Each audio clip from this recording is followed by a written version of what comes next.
Megan! The last time we sat down, it was the end of August 2020, a time of incredible uncertainty, and little did we know we were heading into a winter essentially of isolation. What has this year been like for you?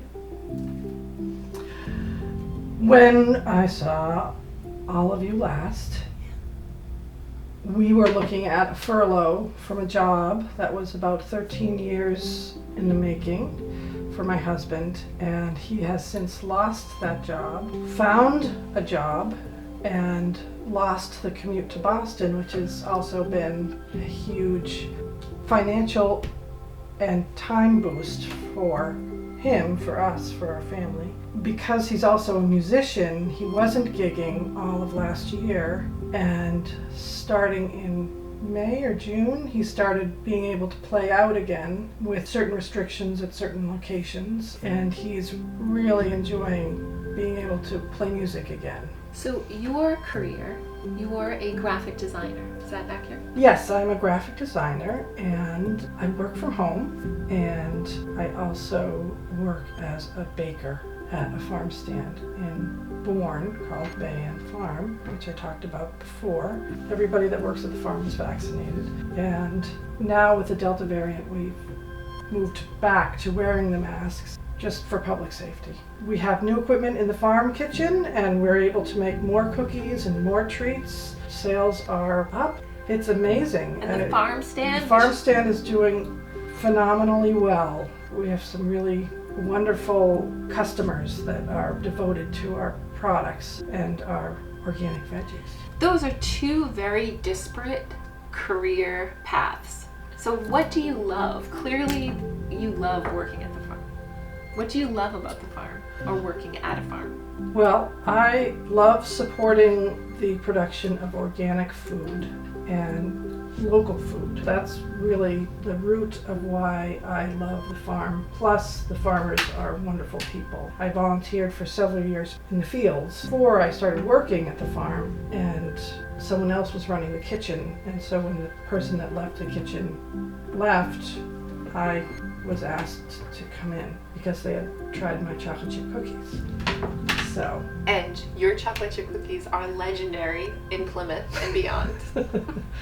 And those chocolate chip cookies sent my child to Japan. I personally bought chocolate chip cookies to send her child to Japan.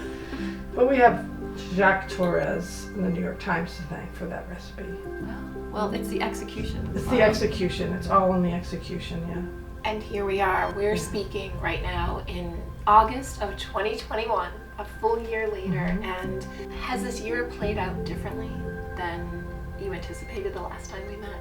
I did a few things to help ease my anxiety.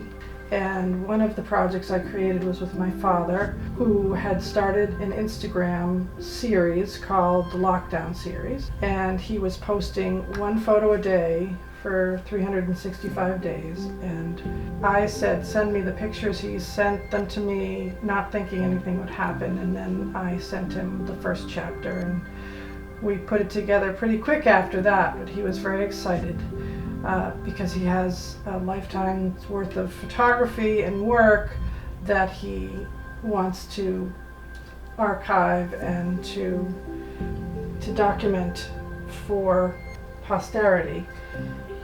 He started writing family histories and finding old photographs that are 100 years old glass slides that he would scan, and so there's a lot more that has come out of just doing this that I want to document. The way to connect to family was only through the computer, but being able to do this project was able to give him something physical to hold in his hand. Tell me about this. You said you worked on another project as well? I have a friend who also is somebody I've worked with in the past, and every day she was having her husband photograph her in a different outfit, and she was posting them in her stories on Instagram, and we did this together, and she was able to write little little bits and pieces about her day, how she spent her time during quarantine, what was important to her. She has a lot of clever, funny stories about living near and in New York. And the name of this project? The name of this project we called Cued because she was quarantined, and so we called it Cued Quarantine Pandemic 2020. COVID has pushed me out of my comfort zone for sure, and given me an opportunity to think about things I wouldn't have been able to think about otherwise. So I am grateful for that, although I'm not grateful for the losses that we've had. That's one good thing that's come out of it. At this point, I won't go to the grocery store anymore without a mask, but I won't go out in public without a mask on. Now because of the Delta variant. Of the Delta variant, yeah, to protect myself and to protect others. We're entering fall again, and COVID is still here. What is your greatest hope for the coming year? My greatest hope for the coming year would be that everyone gets vaccinated. So, looking back at this time, what do you think as a society we've done well? You know, we all came together to develop a vaccine. And as a society, we could definitely treat each other with more kindness, understanding, and empathy. We have a long way to go. I think, again, the good news is the quick action of the world community to come up with a vaccine so that we can end suffering. That's the point of the vaccine, is to end suffering. So I would want everybody to have the advantage of not suffering.